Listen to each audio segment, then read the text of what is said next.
নির্বাচনের কঠিন পরীক্ষা। আইনশৃঙ্খলা পরিস্থিতি, মব দলীয় কোন্দলের শঙ্কা, কারাগার থেকে পালানো আসামি, লুট হওয়া অস্ত্র ও কালো টাকা হতে পারে। 12 ফেব্রুয়ারি ত্রয়োদশ জাতীয় সংসদ নির্বাচন, সঙ্গে যোগ হয়েছে সংস্কার নিয়ে গণভোট।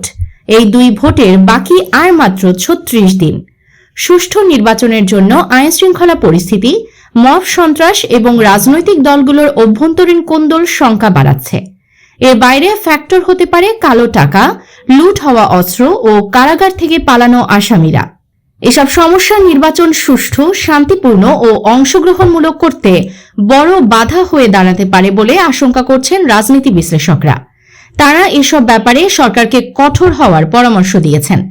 সশস্ত্র বাহিনীকে কার্যকরভাবে ব্যবহারের কথা বলছেন বিশ্লেষকরা। সংশ্লিষ্টদের মতে নির্বাচনের সময় ঘনিয়ে আসার সঙ্গে সঙ্গে আইনশৃঙ্খলা পরিস্থিতি নিয়ন্ত্রণে রাখা প্রশাসনের জন্য কঠিন হয়ে পড়ছে। বাড়ছে বিভিন্ন এলাকায় সহিংসতা, হুমকি ও সংঘর্ষের আশঙ্কা। ভোটারদের নিরাপত্তা নিশ্চিত এবং ভোট কেন্দ্রগুলো সুরক্ষিত রাখতে আইনশৃঙ্খলা রক্ষাকারী বাহিনীর কার্যকর ভূমিকা জরুরি বলে মনে করছেন বিশেষজ্ঞরা। সাম্প্রতিক সময়ে মব সন্ত্রাস বা দলবদ্ধ সহিংসতার ঘটনা উদ্বেগ বাড়িয়েছে।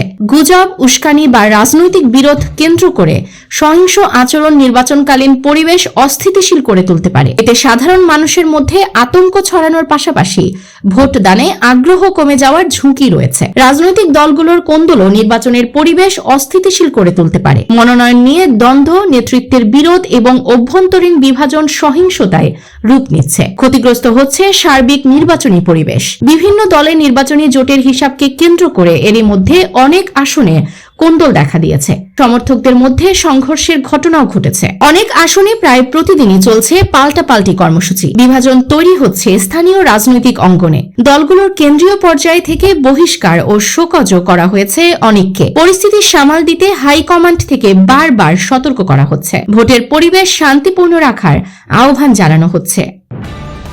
নিউজ ডেস্ক, দৈনিক অন্যধারা।